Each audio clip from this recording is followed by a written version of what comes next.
Man, this Killian Torre can play. Yeah, he can.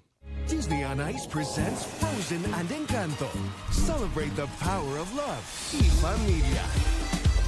Coming to Casey's Center November 27th through 30th. Tickets on sale now. Visit DisneyOnIce.com today.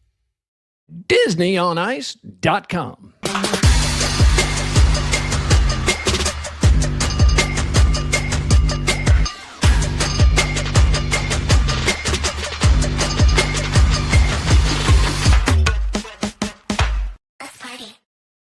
I needed that. The Murph and Andy Show is brought to you in part by Ramsey Subaru, home of the toughest, most reliable cars in the world and the people who back them up, on Hickman Road in Urbandale. Hey, it's Chris Hassel and Andrew Downs from Instant Iowa, the fastest reaction to every Hawkeye football game. Maybe the most emotional as well. Yeah, celebrate with us when they win, commiserate with us when they lose. Either way, we're going to be here. Yes, we will, right here on Iowa Everywhere, instantly after every Hawkeye football game. Murph and Andy, talking sports and more, exclusively on Iowa Everywhere. From the Channel Seed Studios, here are Keith Murphy and Andy Fales. Riding that pre-Thanksgiving Day buzz. Just got that feeling. It's a good feeling. It's going to be a good weekend. Great weekend for sports, too. There's just too much, right? There's too much stuff you want to do. There's some good movies out.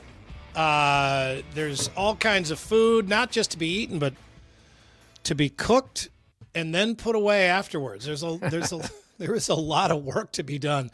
Yeah. It is a really busy time of the year, but Murph and Andrew, we all agree, and we've agreed for 16 years. This is one of our favorite times of the year. It just doesn't really matter how much is out there. You just love every bit of it. I love this holiday. I know we've got bad weather developing, and we should start right out with a kind of a public service announcement for people in the state of Iowa.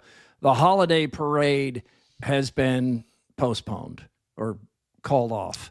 It won't happen Saturday morning. That was going to be a statewide broadcast in every market in Iowa. Talking about the WHO 13, the holiday parade, holiday parade, that we've been advertising. Yeah, Saturday morning, that will not happen. So I think as we were talking to Ed, he was trying to find a way he's looking for a little window where it might happen, but the general manager at WHO 13 said, Bobby Toach said, safety is the top concern here, and it's going to be messy Saturday morning, so it's off. Yeah, and messy in a whole bunch of different ways. Wind, freezing rain, snow. I mean, this thing was all set up, and it was really looking very, very promising. But nobody wants to go. Nobody wants to see a sad parade, So when you need to pull the plug on it, I think it's better to do it this way than try to push through. The Budweiser Clydesdales, as ironic as this sound, the biggest, strongest horses in the world. Yeah, haven't I seen them playing football in the snow? Yeah, we've seen all kinds of commercials. They were going to be in the parade, but apparently they can't walk out on the snow and be pulling the wagon and stuff. There's a lot that goes into that. I'm sure it's not them being pansies or anything, but we had all these big balloons. I mean, if you've stepped outside in the last 48 hours, you're like, okay, balloons ain't going to work. It is so windy. Oh my gosh. Now. Even if it's not this windy on Saturday, it puts people in that mindset where they don't want to go outside. Takes them several days to get out of that mindset again. So this buildup hasn't helped. We heard a big thump last night because the wind gusts last night were 50, 60 mile an hour, and we're down by the river now. So it was really blowing, and we heard this thump. You're like, that didn't sound good. And we're wondering what it was, and went out on the deck today, and it was our big screen TV that's on a cart. It's never blown over before, but it got blown over in one of those wind gusts last night. I didn't wait think a minute, but what do you mean it's never blown over before in the week that you've lived there? Well, at the other place. Oh, it at never the other blew over. Yeah. But it has not blown over in our week here either until last night. I've never seen it. I've never seen this here. happen in my entire Did it break? 9 days. Yeah. The screen did not crack, but haven't attempted to turn it on. It's cold out there too. So no holiday parade Saturday. Yeah. I'm sorry to say that. I'll venture a guess that there are some Black Friday deals on big screen TVs. Yeah, they pay you to replace take it. If you just take it out of the store. The Cyclones are playing basketball, the men's team right now, the number 15 Cyclones. They are at halftime against Syracuse. If you're watching live, it's 35-34, the Cyclones lead. More on that later. But let's get back to this day right now, this night. This is Wednesday before Thanksgiving, and is tradition here. We have a quickie poll from WCI Pools and Spas. What is the best name for the Thanksgiving Eve drinking night? Is it Barmageddon, Blackout Wednesday, Drinksgiving, or Wild Turkey Wednesday? Because it's a little of all those things. Right. Drinksgiving, I think, is the new standard, the classic, and it's leading the vote here. But Barmageddon, this is a good night for bars. Yeah, sometimes I think people say Drunksgiving.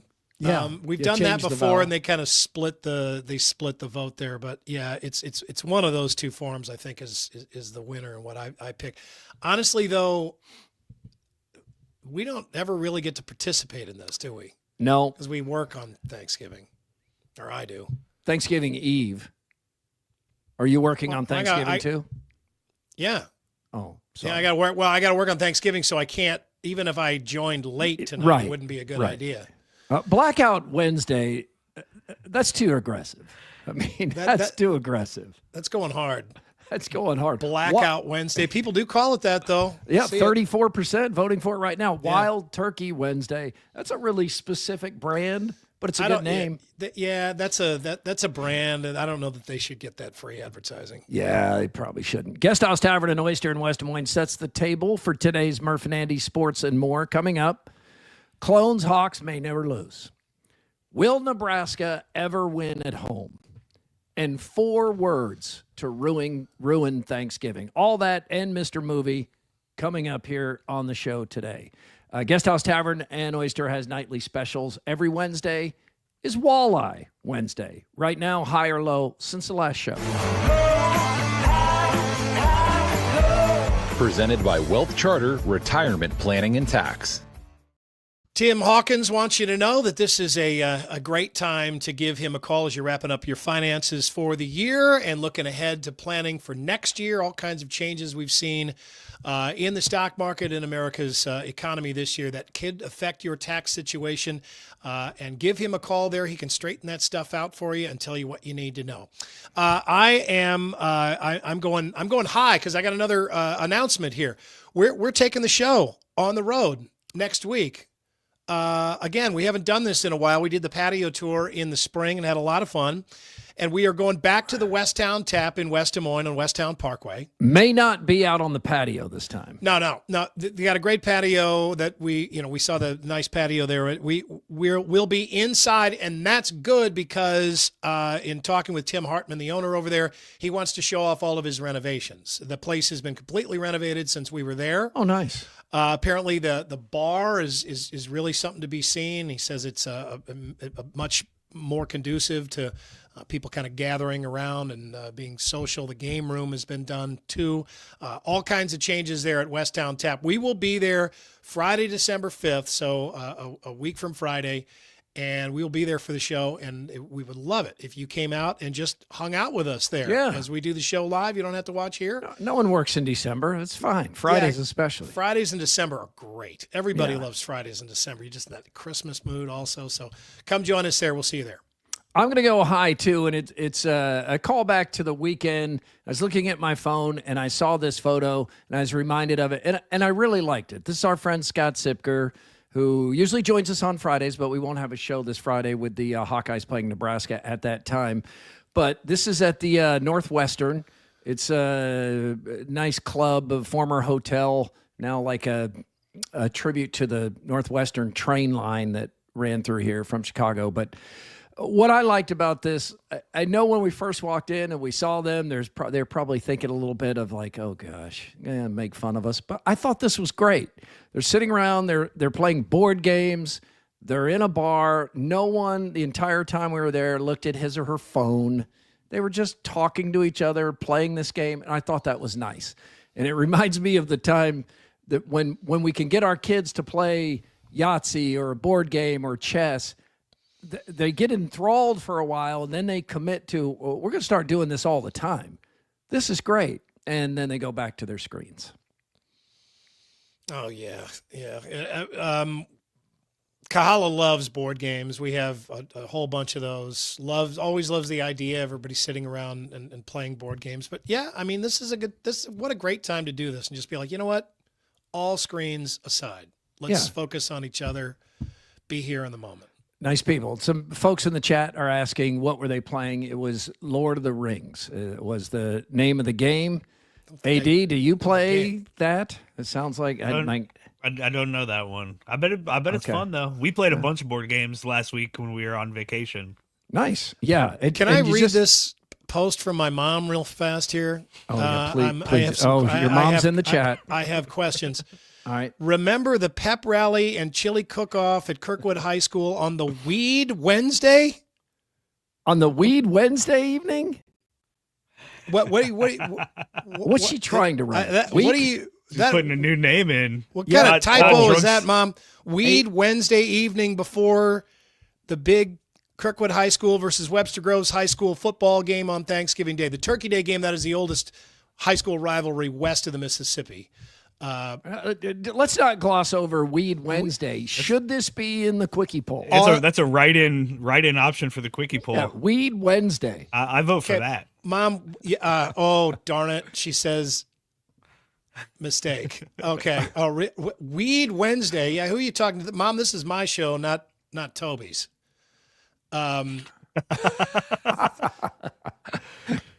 Oh gosh! Change my vote to. Paul is changing his vote to Weed Wednesday. A lot of traction for Weed Wednesday.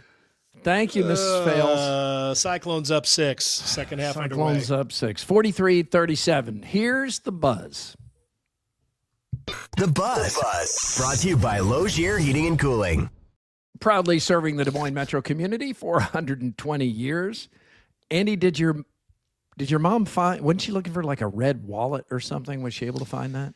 She did. Yeah. Just good. Before the show started, I got a text message saying she found a red wallet. It was lost. For how long? I think a couple of weeks at least. Yeah. She misplaced it. She had taken it to New York to see my sister and then brought it back. Knew she brought it back. Had a bunch of stuff. It's like losing something, like we all lose stuff. Yeah. You check the same places over and over again. And then it just comes back. You end up finding it in one of the places that you have checked over and over again. I don't understand that. It's like the force that removes one sock from the dryer. I don't get it, but it goes away, like far to another universe, and then eventually it returns. But you just have to keep checking. Just because it's not back yet to that spot doesn't mean it won't eventually return there. But she found it. Iowa plays Nebraska in football Black Friday. This series has been absolutely dominated by the Hawkeyes. Iowa has won 9 of 10 and 6 straight in Lincoln. Wow. I mean, that goes back a long time. Can we recount the ways that they have won in Lincoln? Well, there was a blowout. I remember Noah Fant running for a long touchdown catch. Hang on, Andy. Hold on to your summary because AD would like to remind us of a few of those ways, and then we'll add more. Yeah. Good. The kick is on the way. It is good. Look at Racinos is running for his life. They're chasing Miguel Racinos through the opposite end zone. It is good. Good. Keith Duncan, wearing Babe Ruth's number, has just hit it out of the park. Marshall Meter trying to get out of town with a Hawkeye victory. Here's the snap. The kick is on the way, and it is good. Good. The game comes down, at least in regulation, to this 53-yard field goal attempt by Drew Stevens. The snap, the spot, the kick is on the way. It is good. Iowa wins it 13-10. Audio courtesy of Learfield. It's Gary Dolphin, voice of the Hawkeyes. And as you see on the graphic here, if you're watching, the painful ways Nebraska has lost this game and the jubilant ways Iowa has, 2018, 2019, 2023, 2024, all decided by Hawkeye kicks and 4 different Hawkeye kickers. And all really different games too, right? They may have had the same ultimate ending, but in each one of those, it seemed like Nebraska was going to win. It or did. Should win. It did. It wasn't just Iowa finding a way to win. It was Iowa finding, or Nebraska finding a way to lose. Yeah, and I mean, and then there are a few games in there that were not close. Even the one game that Iowa lost was only because I think they were down to like 8 players on offense. I mean, they were playing 8-man football against 11. Everybody was hurt. It was just like the last 2 years, though. It was almost like it was written by somebody in Hollywood, right? Just to make it look as bad as possible. Just to deliver Nebraska the most pain possible. Yeah, I mean, just to pants the Huskers at the last minute. The last time they're in Lincoln, right? It's Brock Purdy's brother, right? And that's Chubba Purdy. Chubba right? Purdy, right? Purdy. Chubba Purdy. Chubba Purdy. He's playing. All he has to do is basically get a first down, run out the clock, and it's over. Yep. Just keep it simple. Instead, he throws into the middle of the field through traffic. Horrible pass. Hawkeyes intercept it, but their offense can't move the ball at all, right? I mean, like, not at all. Right. And then, who was it? Somebody breaks off this miraculous long run. Oh, yes. To set it up for Marshall Meters. Gets into field goal range. Yeah, Drew Stevens is hurt. Stevens is hurt. Or benched. I forget which it was. He may have been benched. I think he was benched. Yeah, right. Because he had kicked like 3 kickoffs out of bounds and missed a couple of field goals. I mean, it's hard to believe that he would be benched. He's been, as he proved last week, good at crunch time, and he also kicked a game winner against Nebraska that we just heard. But yeah, I believe he's benched. Ferentz, who will never bench his quarterback, benches the kicker. Yes, and Marshall Meters comes out. This is his only kick in his Hawkeye career, and you remember the snap like bounced to Torrey Taylor. He barely got it up. Meter had to like half kick it, and you're right, it eked over the crossbar. It looked like it went about like its maximum height was around 15 feet. Yeah, 38-yard field goal went 38 yards 6 inches.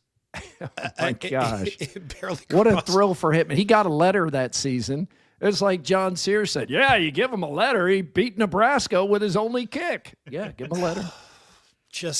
And then they pan up into the stands. Man. And that's just some of the creative ways Nebraska has lost and Iowa has won. And then remember last year that was so complicated. That bizarre handshake denial by the Nebraska captains. They came out talking smack, having lost 8 of 9. Right. And like refused to shake their hands. This is fake tough here. This doesn't make you tougher in the game. And the Hawkeyes real are tough like, and fake tough.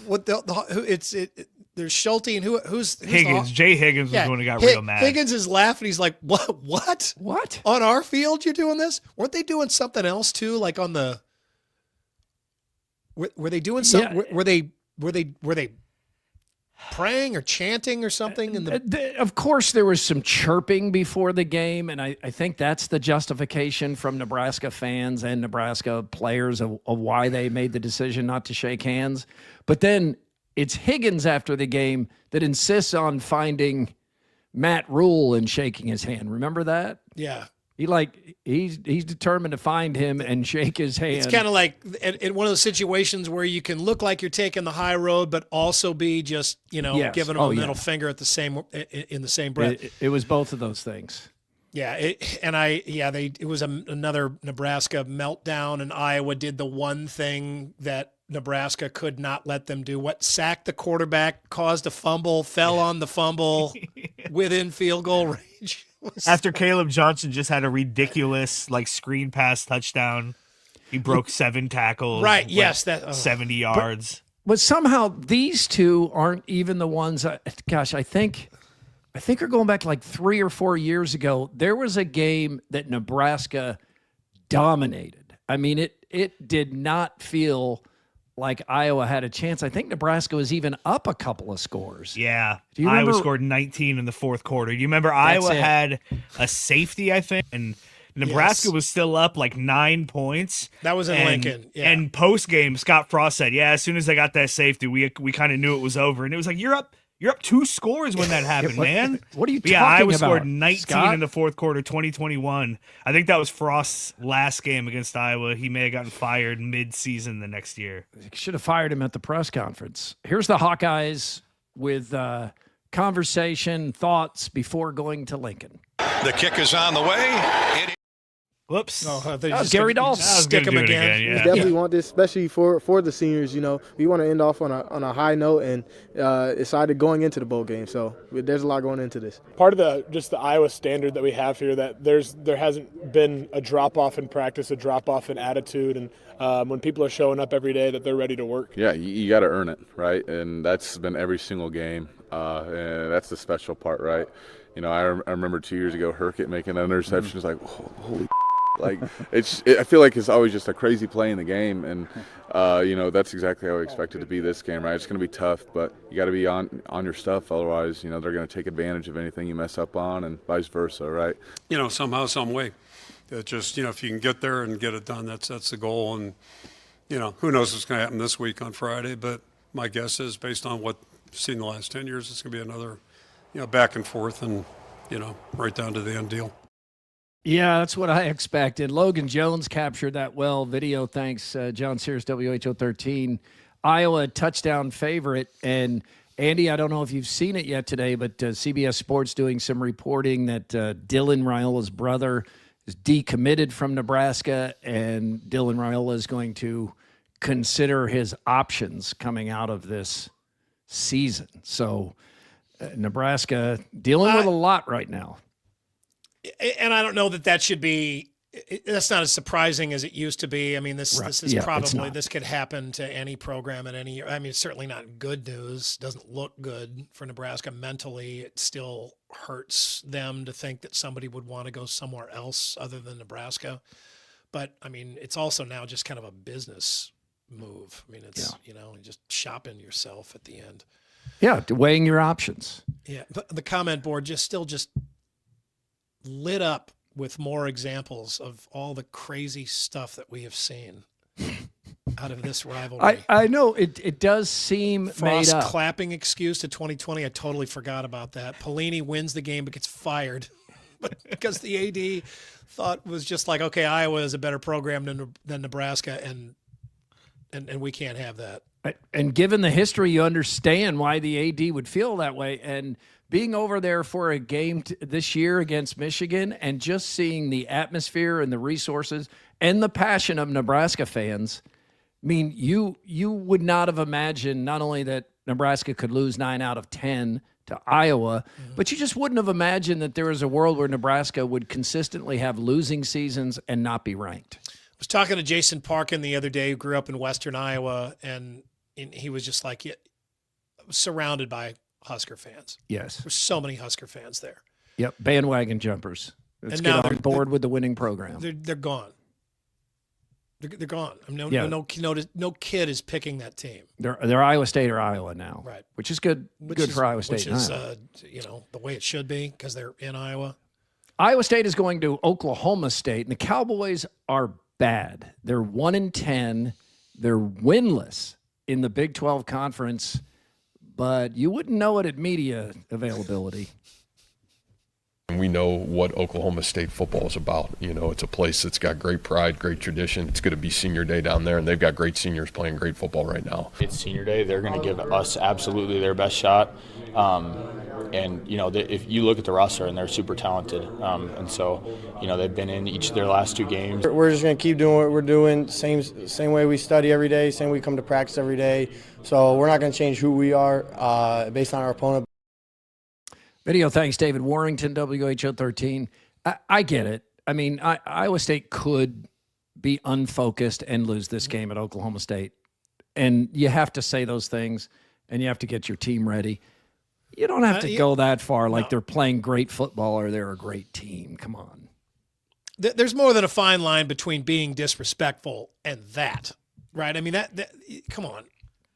They're bad. You don't say they're bad. Yeah, you can say something like, look, I mean, this team has not had the season that they wanted, and they still have one more chance to really go out on a high note, and we don't want to be that high note. It is senior day. That's true. Yeah. It is in Stillwater. That's true. They're still proud. It is their bowl game because they're not going to have an actual bowl game because they haven't won a Big 12 game. I don't know that you say that. You leave that part out. Both Iowa and Iowa State favored to finish the regular season 8-4. You can interact on YouTube. The email is Murph_Andy at iowaeverywhere.com. On X, it's Murph_Andy, and it's all powered by the Cellular Advantage. Now serving customers of both U.S. Cellular and T-Mobile at all 35 locations.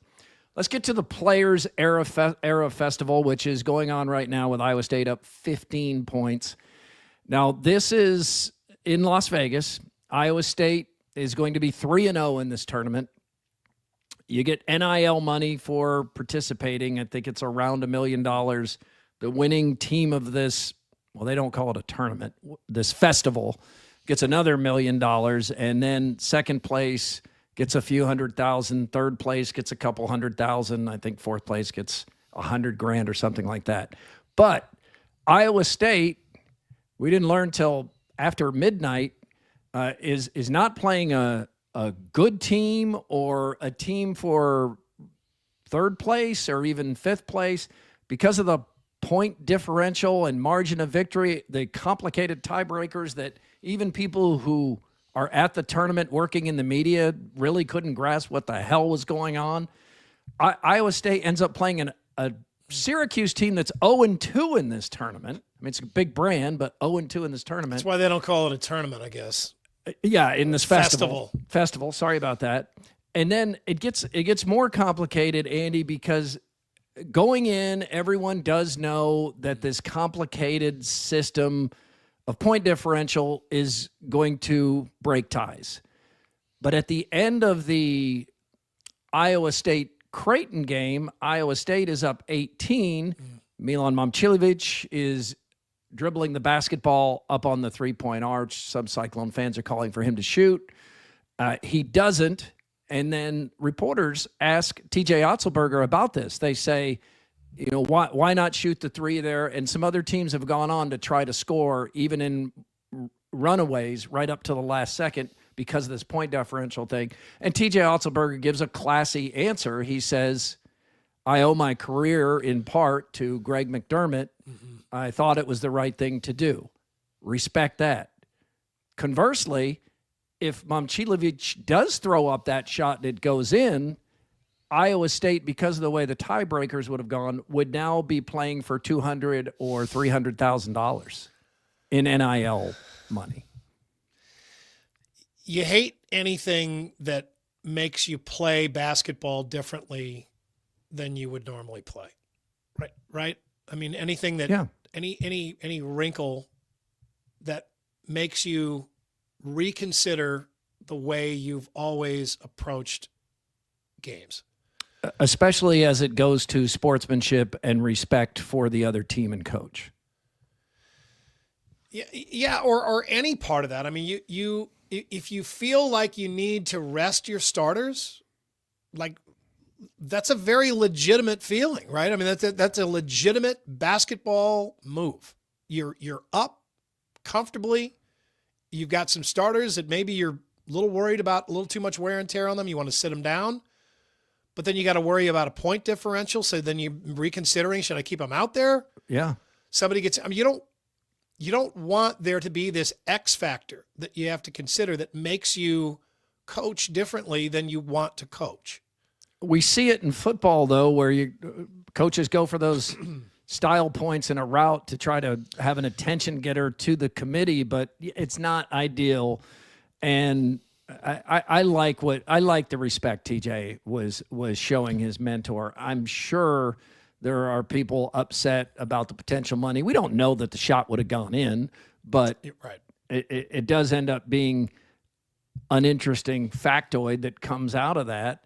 And what's the score now, though? 63-46. So Iowa State's going to go 3-0, and that's good, especially considering Taman Lipsey did not play in these two games. But, man, this freshman Toure out of France, he's been terrific. It's given you a real good feeling. They've played really well, and they've racked up some potentially very valuable wins here. Yeah. At this point, it's been fun. This festival has some things going for it. It's in Las Vegas. Mm-hmm. You can convince, especially young men, hey, you want to go to Las Vegas? Yes.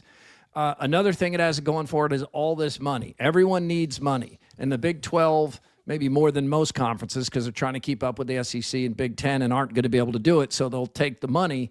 And next year it's going to expand to 32 teams and 8 guaranteed spots for the top 8 in the Big 12, which is $1 million each or more. So, yes, they've got something going here. But this was really poorly thought out. Like, nobody could understand who was playing who. We didn't get an update even to who Iowa State was playing until after midnight. And then you find out, well, they're playing in like 11 and a half hours. So that's crazy. A 2-0 team shouldn't be facing an 0-2 team. No. And then the CEO doubled down yesterday and said, we are not reconsidering the way this is done. But then today to reporters, he said, we are going to reconsider going to a traditional bracket or pods of brackets to get a more sensible way to find a winner. Always suspect when someone is surrounded by gripes, like legitimate criticisms, and they say, I'm not reconsidering. This is the way it is. You know they're going to reconsider. Yep. That was a knee-jerk reaction response there. And, you shouldn't have something this novel that you're not willing to tweak. Yeah. I mean, you roll something out like this, it's crazy. It's weird. I mean, everybody's talking about, they like it for the most part, but clearly there's some things about it that don't make a lot of sense to people. So, you have to have an open mind to tweaking it in the future. The Iowa Hawkeyes faced their first real test in men's basketball last night, and they answered. They passed the test, playing previously unbeaten Ole Miss. Both teams coming in 5-0. Bennett Sturtz was the best player on the floor, scored 29 points, played every minute. The Hawks moved to 6-0. Ben McCollum, first Hawkeye coach since Tom Davis to start his tenure, 6-0. Going to play Grand Canyon tonight at 8:30. So Iowa plays again tonight. It's hard to keep up with all this. But when I watch Iowa right now, the two things that jump out are, Bennett Sturtz is really good. How is this guy in Division II? How did everybody swing and miss on him? And then the other thing is, like, Iowa has a really good coach, and they're going to be set for a while. He's got it. He's proven it. They are the Drake Bulldogs from last year. 4 out of 5 starters. And the games look like those Bulldog games where little things like a missed shot, the rebound tends to bounce to one of the Hawkeyes. And right, because they happen to be spaced correctly on the floor. Right? They're even when they're not hitting the shots, they're getting a better second chance. And that's huge for Ben McCollum. Those second chance points, huge. Offensive rebounds, a lot of extra passes, really important. Yeah, and passing Bennett Sturtz just controlling the shot clock and the flow of the game. Right. Yeah, and Drake can kind of do that either way. I mean, I'm sorry, Drake. Yeah. Hey, a Ben McCollum team can do that either way. That runs deep. Drake could do that last year. They could run the clock out to the final seconds before getting a quality shot, or they could hurry it up, change up the pace, get down there quickly and catch everybody off guard and get some points. So It is. I mean, it is. He's so intense on the sidelines, but intense where he's not ever angry. It's a totally different intensity than Fran McCaffrey. He's absolutely micromanaging the game in his head. He's all in, fully invested.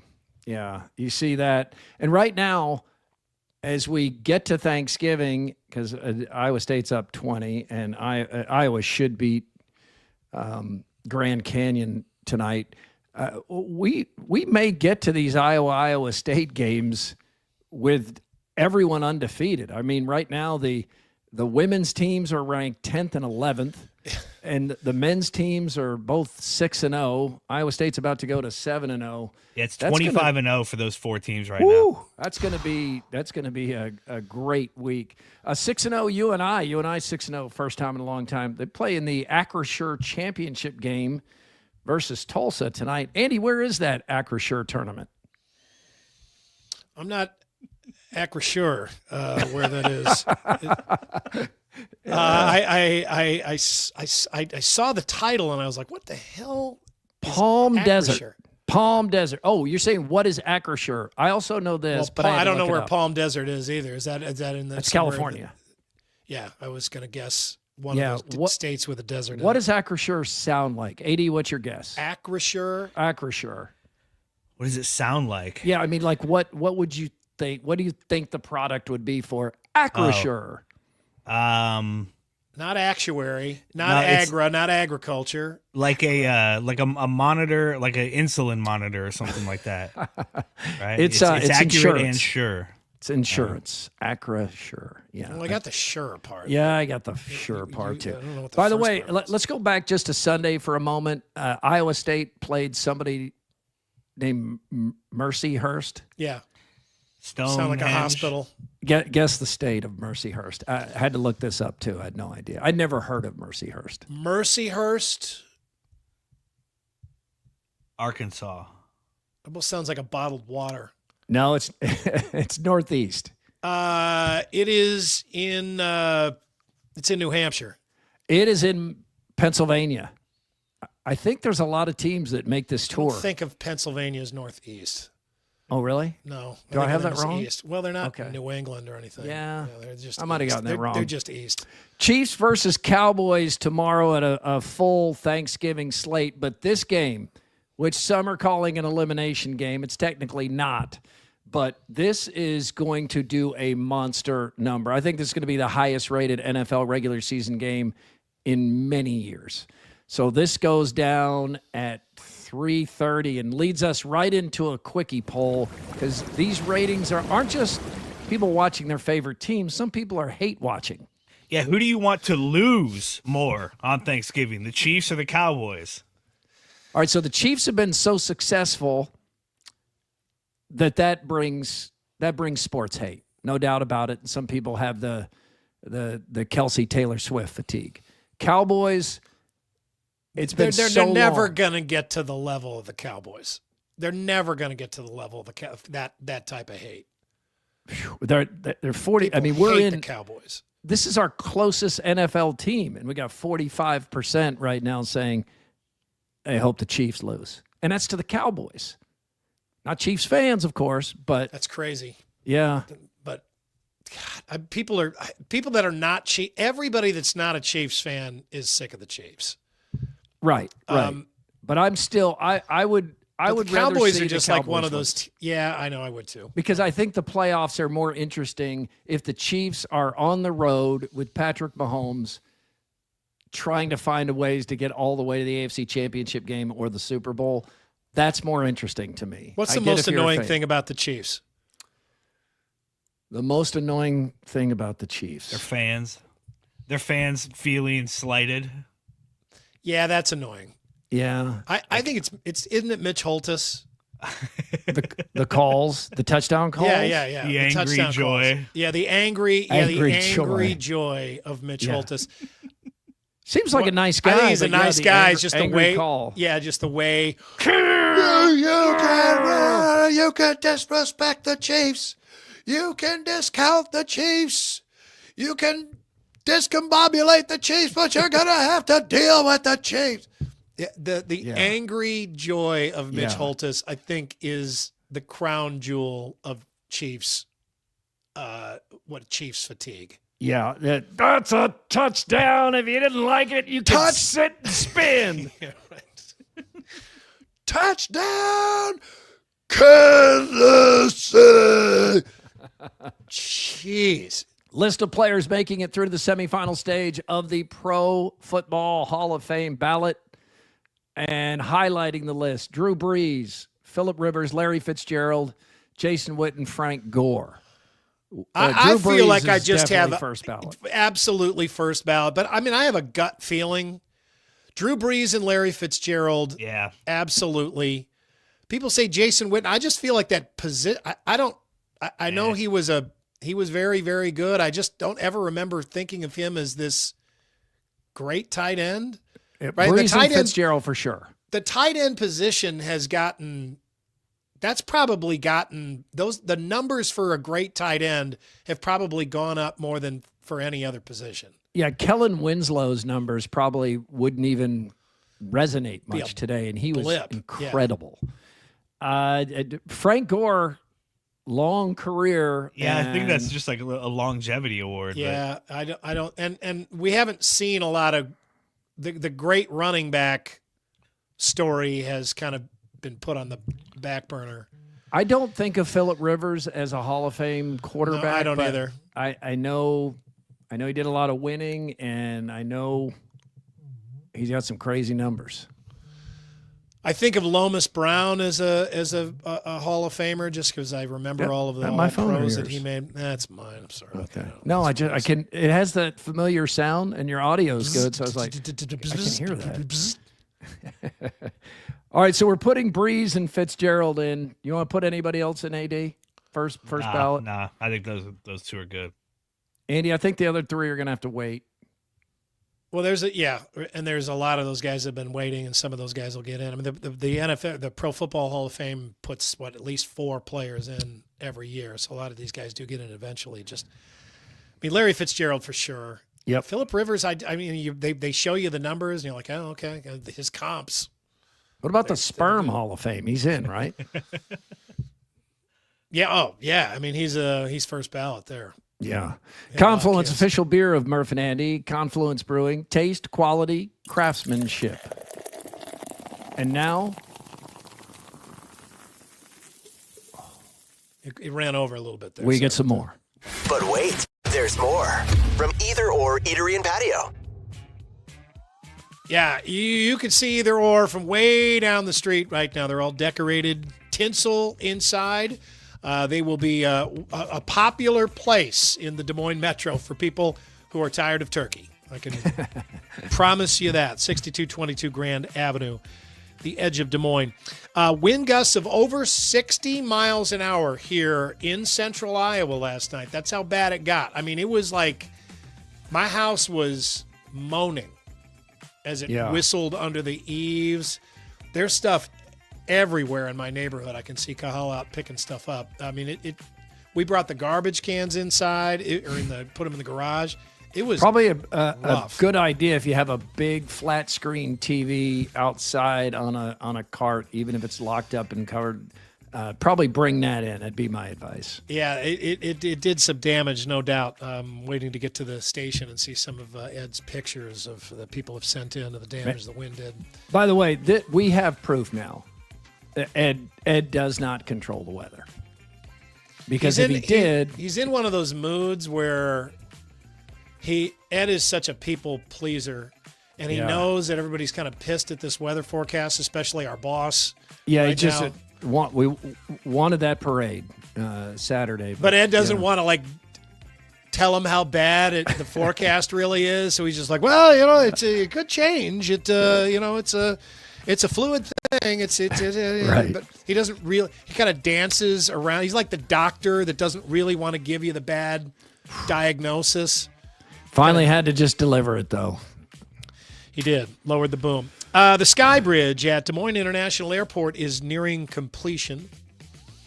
It is creating a connection between the existing concourse and the new terminal that's set to open in 2027.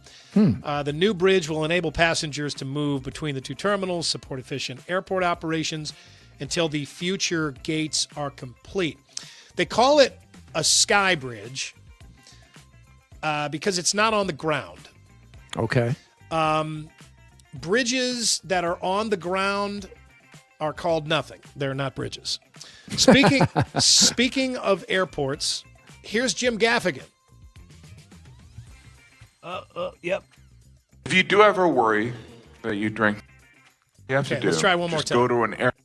Let's try it. Well, okay, if ready? you do ever worry that you drink too much, here's all you have to do. Just go to an airport bar at 8 a.m. I guarantee your only takeaway will be, I'm doing great. That's good. Because in the morning, in airport bars, people are getting loaded. And they are not being shy about it. Yeah, I'll have a Jack and Coke. You know you're in public right now. The Today Show is still on the TV screen. Al Roker hasn't done the weather yet, and you're kind of slurring your words, fella. But an airport beer, it ranks up there. Like when you're on your way and you're starting your trip or your vacation, hopefully vacation, and you go in and you buy that overpriced airport beer. It's a pretty good beer. The same goes for the beer that you buy on the airplane. I mean, how stupid is that, really? I mean, think about it. It's way overpriced. It's dehydrating. It's never cold enough. Yeah, whatever. It's dehydrating. You're sitting in a seat and drinking it like this. Yep. And drinking it increases the chances you're going to have to climb over somebody and go use the bathroom, which you would rather not You're use uncomfortable. Anyway. It's not very cold. You're really not. You're not chilling out. We can't kick your feet up or really have a good conversation. I mean, it's just like you just want to be on vacation already, so you jump ahead and Make it buy a the double. beer. Okay, let's run through this list that I found on the interweb. It is a list that I may have messed with a little bit. Just a little bit. Okay. It's called 4 Words to Ruin Thanksgiving. Okay. I've been waiting for what this is. You bring these 4 words up, you're ruining your Thanksgiving. You're ruining your family Thanksgiving. Or if somebody brings these words up, they ruin the family Thanksgiving. Who'd you vote for? Yeah. Don't do that. Cinnamon raisin mac and cheese. Ooh, I haven't had that. You invited your mom. Yeah, don't say that. Still mom. Instant potatoes are fine. Remember that time you ... fill in the rest? Yeah. No one wants to be reminded of that. And in front of other people, too. I remember when you... Yeah. It's usually something embarrassing that they're bringing up. You have to know. Hey, any thoughts on impeachment? Jeez. That doesn't go anywhere good. No. Right? Either way, doesn't matter what they answer. Not going anywhere good.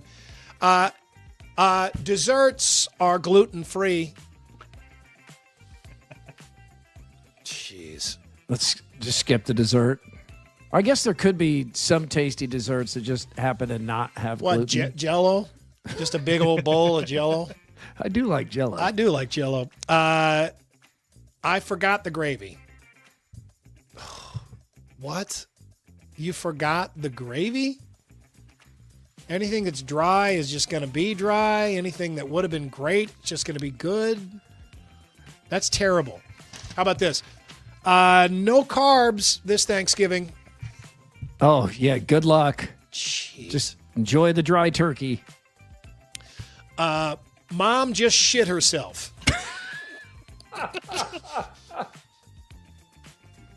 Yeah, no one wants to hear that. I don't want to hear that any day of the year. Oh. Okay, let's talk vaccines. Yeah. Not at Thanksgiving, please. Here you go. Asked as a form of a question, have any gauze pads?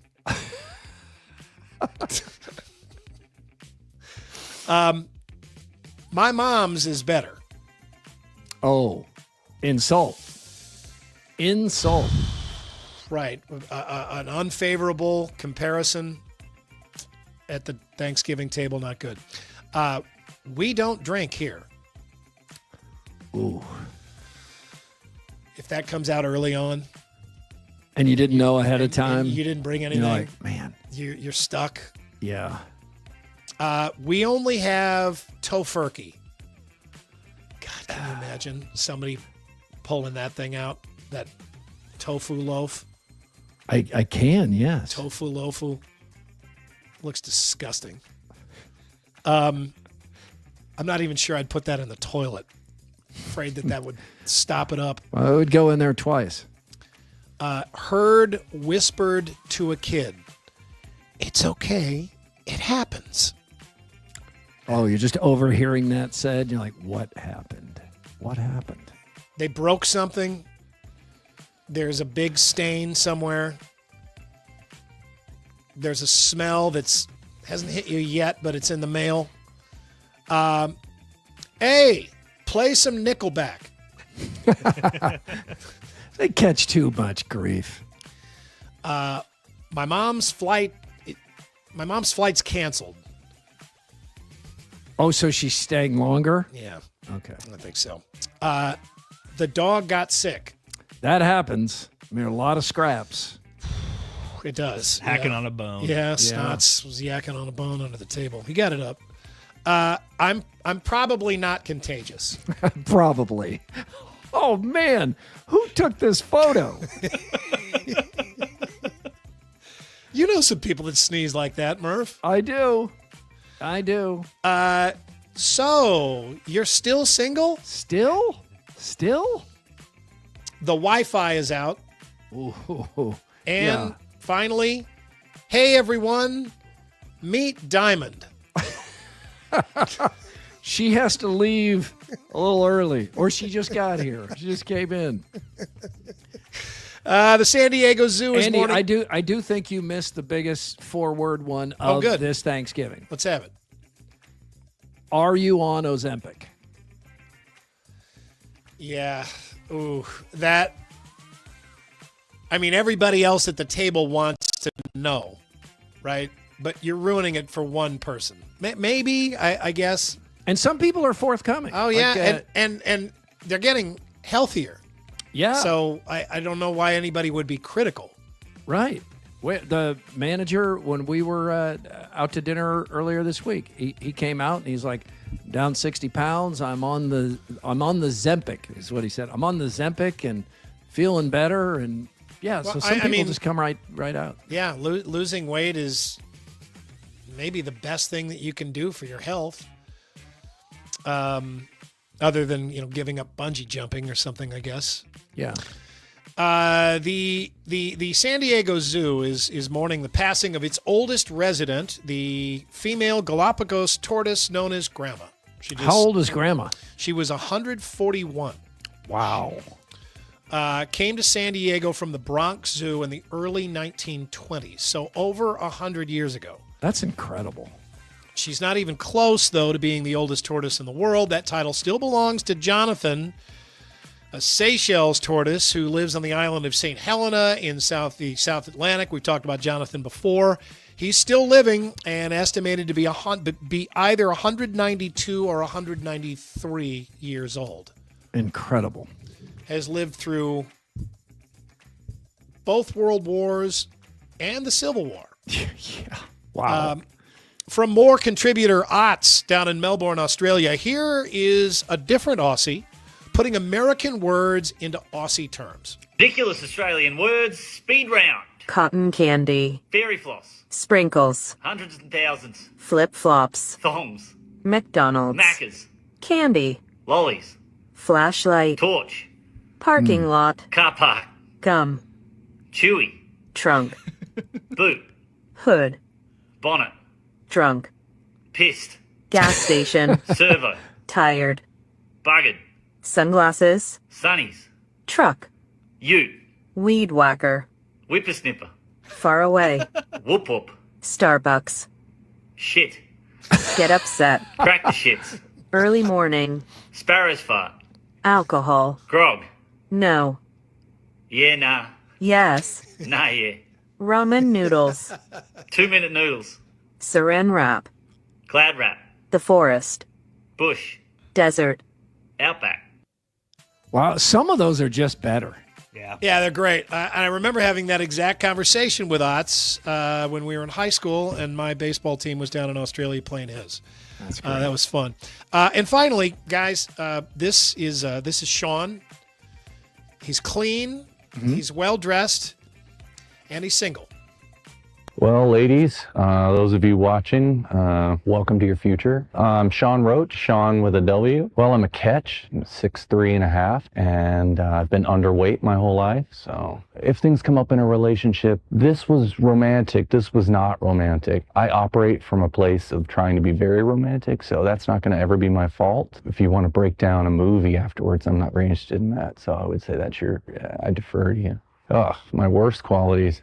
That's tough. I don't like to be told what to do. Somebody tries to direct me into a parking space. That's not going to go well. Well, I own a specialty pet store, mainly terrarium animals, reptiles, of course, and some spiders. The ideal first date for a lady, good news, I'm not just taking you out for spaghetti and wine. I'm going to invite you to my pet store. The moment you walk in the door, you know you're riding on a 20% discount. Then you might end up with a new pet and a boyfriend.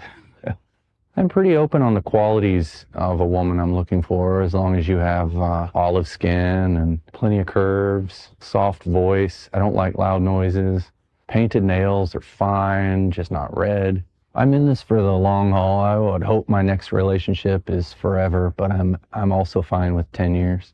And I dare you to date me 10 years and try to turn loose of this. Jeez.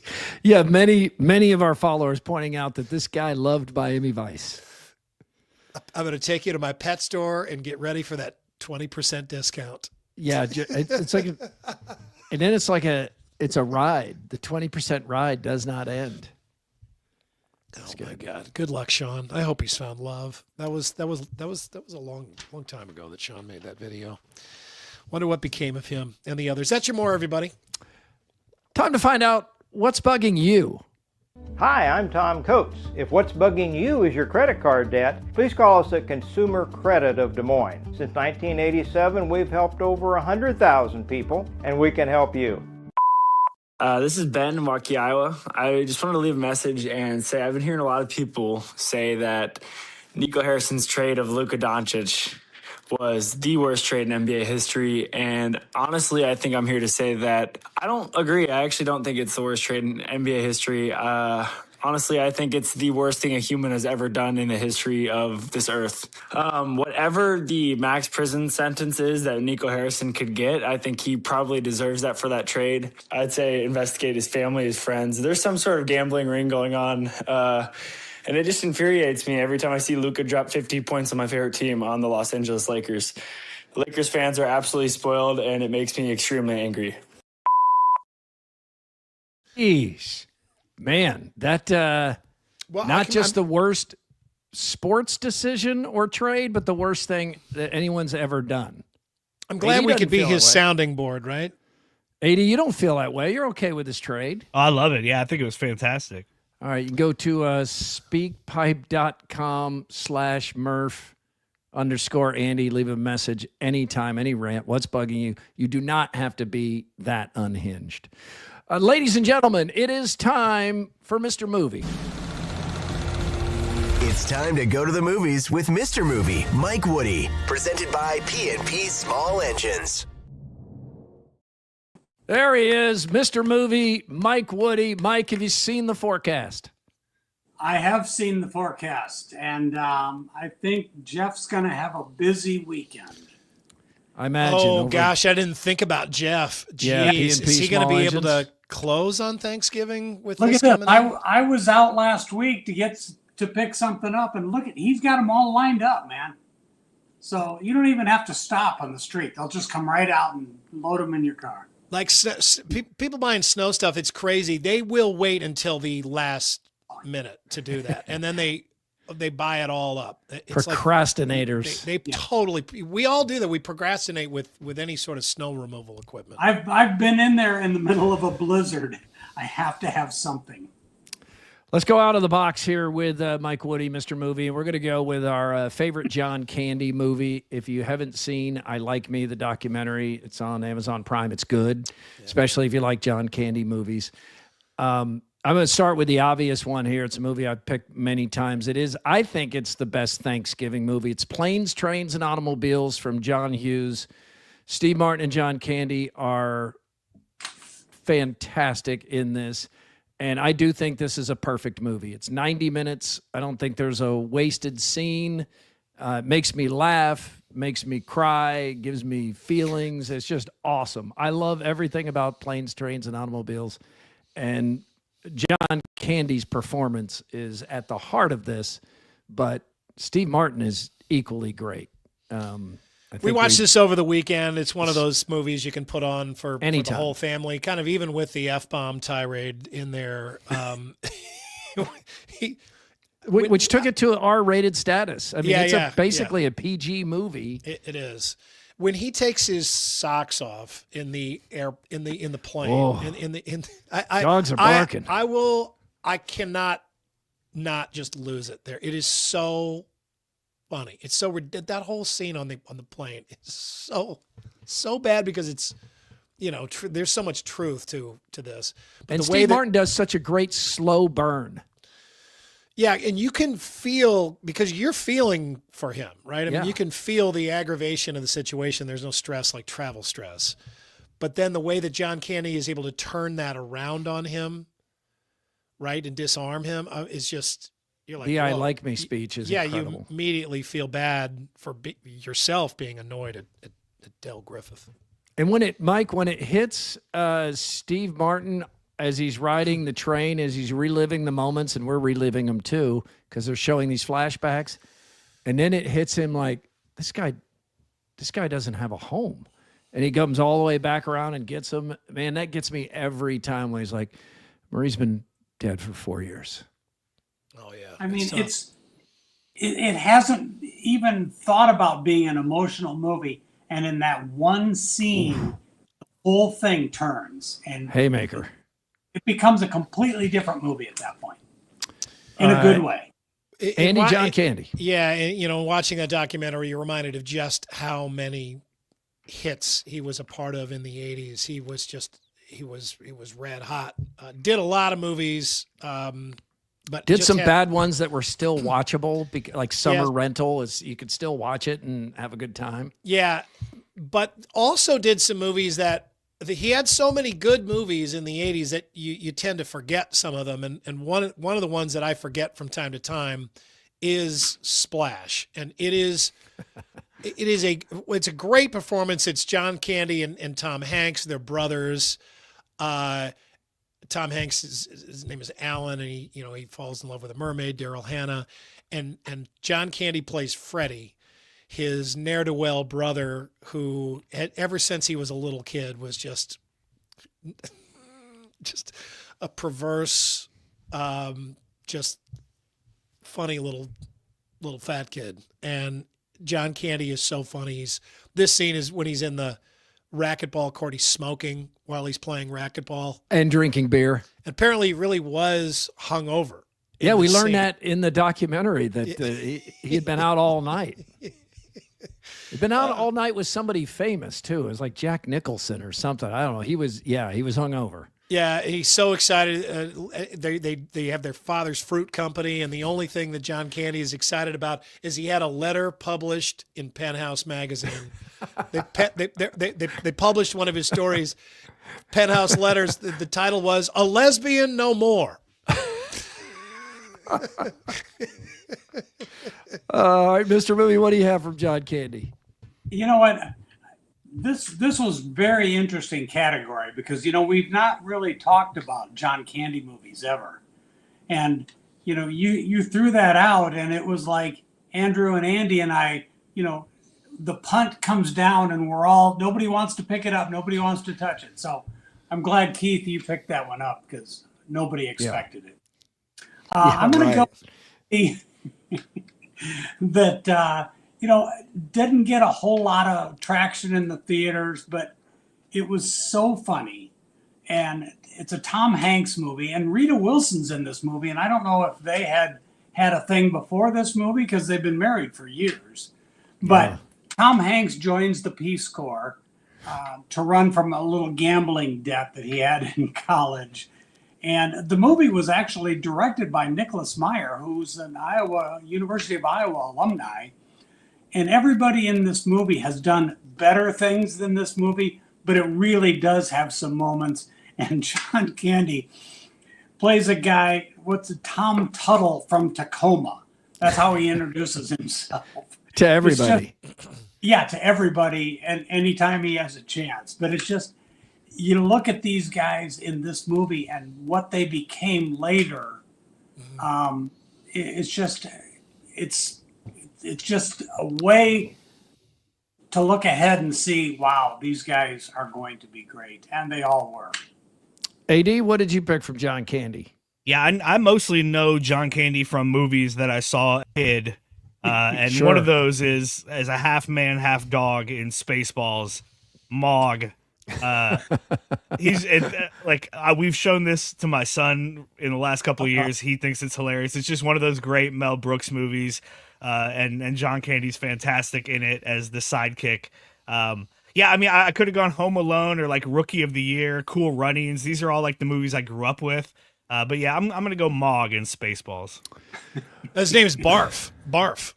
Yeah, Barf. He is a Mog. Yeah, he's a Mog. But his name is Barf. Of course. Of course. That makes it better. And we didn't even get to Uncle Buck, which is just terrific, or The Great Outdoors, which has some real cool moments with Dan Aykroyd.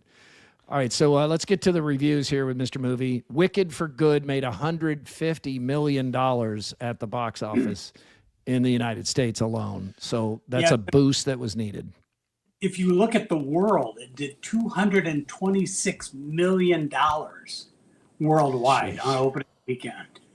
I'm just so glad I don't have to see My this. family went to that over the weekend, and they at the Palms. They had the big Wicked signage out there that everybody was taking picture with, the big lit up letters that they were doing Instagram posts with. It really this is something that movie theaters needed really, really badly, especially at this time of the year. And it sounds like they did it pretty well.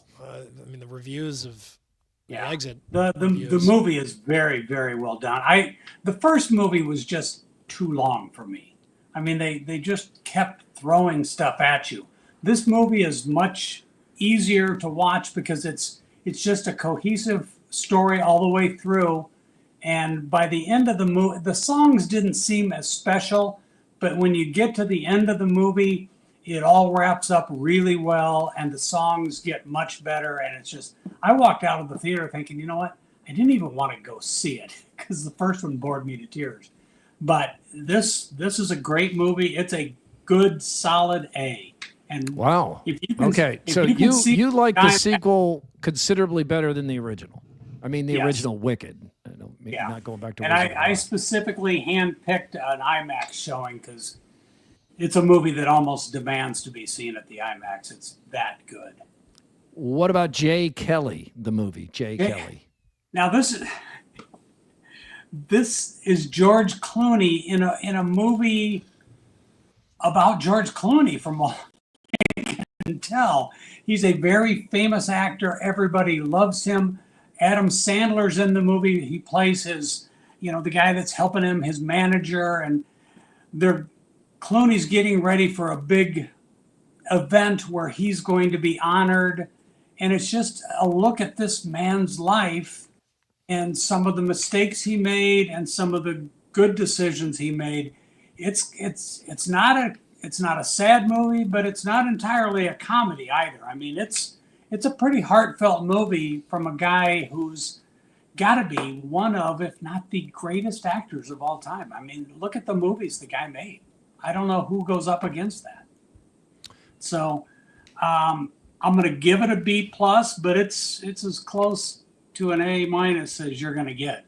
And I graded it down from what it could have been, just because it does get a little sad at times, and they get off on this tangent that maybe didn't need to be there. But it's an excellent movie.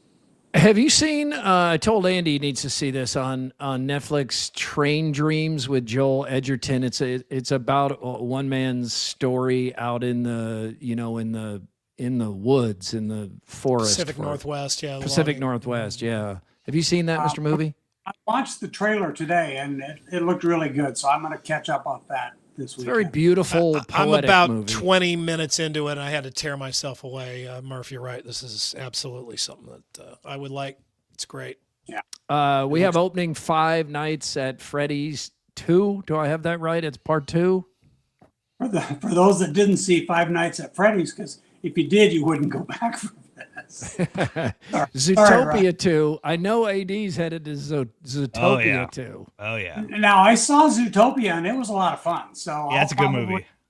I'll probably get to Zootopia 2. All right, what about Eternity? That's the one I'm looking for, because it's a romantic comedy, but it's two people in heaven that have to decide where they're going.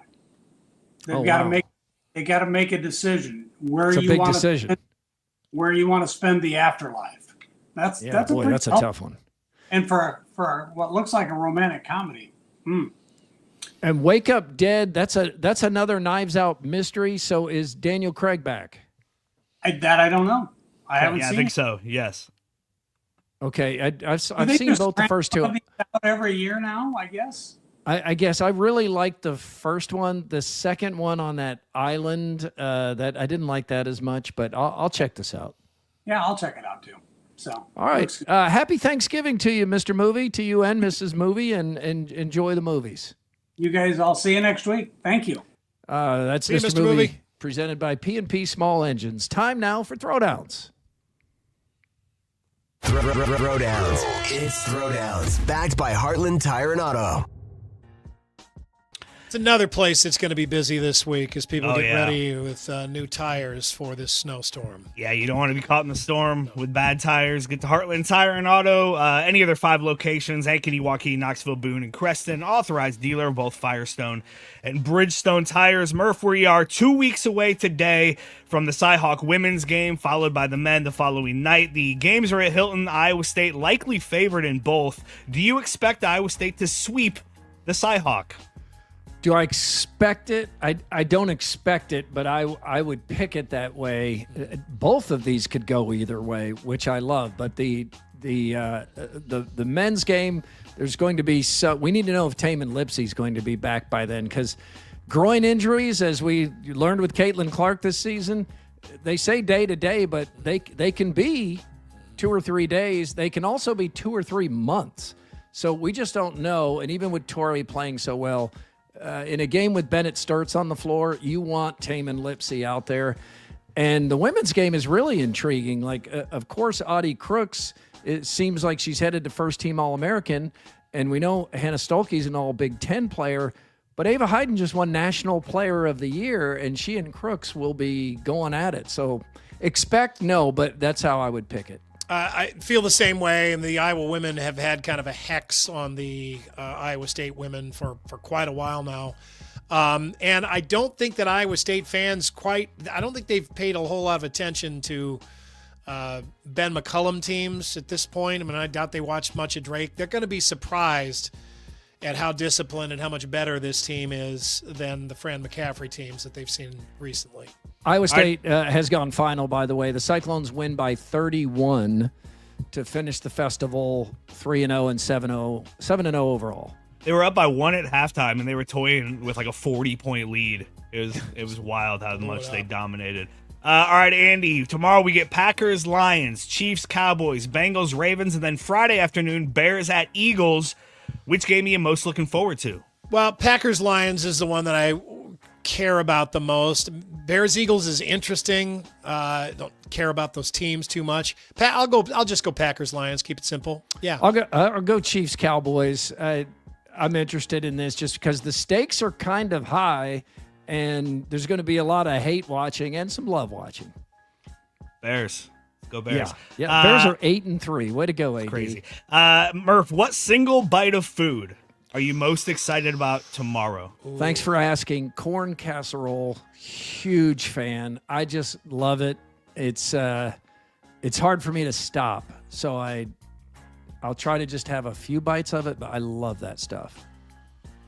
I'm going to cheat here. Piece of turkey dipped in mashed potatoes with some stuffing on top of it. And I eat it all in one bite. You It's got make the some gravy on rules. it, too. You do what Mash you it want. all up a little. Yeah, it's a mashup bite Yeah. for sure. I'm good with that. I'm all right with that. Can't wait. All right, Not tomorrow, though. I got to wait till Friday. Iowa Everywhere shows coming up. We've got 2 guys live with Chris and Chris. That's like in 15 minutes. Do I have that right, AD? That's coming up. Yeah, they're going to go. They said around 2:30. It'll kind of depend on when Chris Williams wraps up his Cyclone Fanatic post-game duties. Okay. And when Chris Hassel decides he's ready to talk. But yeah, they're going to be on this afternoon. We happy hour tomorrow. We're going to do as soon as the Chiefs Cowboys go to halftime. So we'll be live at what time will that be? Like 4:45 or so. So we're going to do that on Thanksgiving. Try to embarrass the kids. Little halftime show. I like it. Yeah, I like that. Now the Andrew Downs audio drop of the day, and we do call it the AD squared. We do, and it's powered Game Day Men's Health. Eat a bunch of turkey tomorrow, then go get your health checked out. Game Day Men's Health. Probably don't do that. Maybe wait till next week. But do a free consultation. They'll let you know what you need, what you don't need, and you can start 2026 off the right way with Game Day Men's Health. Guys, there's a fun TikTok trend going around, and our friends at Overthinking, Scott and Kenzie, they took part in it, and I want you guys to see this. Things the hosts of Overthinking have Hold on. Gee, You got to clean your cash out or something there, AD. The hosts of Overthinking have stuck up their butts. Me, absolutely nothing. But Scott. Iowa Nice Guy bobblehead plays more books, some yearbooks. Let's not forget Kinnick the documentary, available on Apple and Amazon Prime, and a ukulele.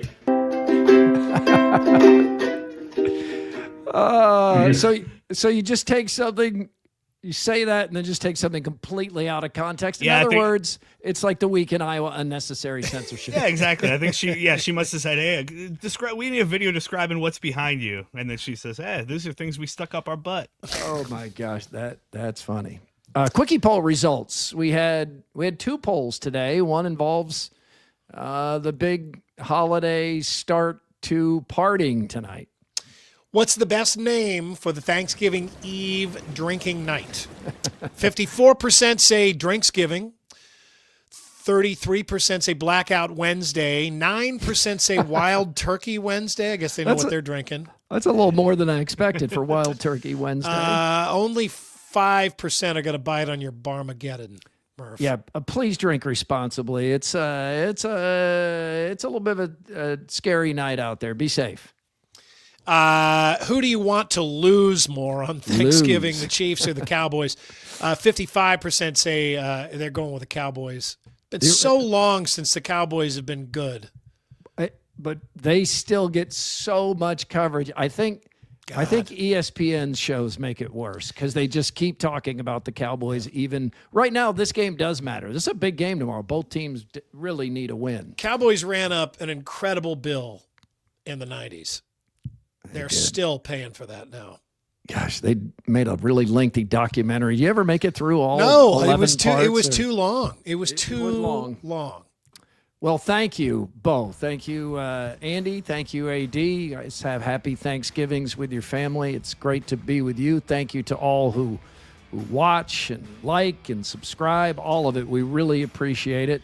Thanks for being part of Murph and Andy here on Iowa Everywhere, and keep the good times rolling. We're back Monday. We hope you are too. But don't forget, 2 guys, Chris and Chris, coming up here in 10 to 15 minutes.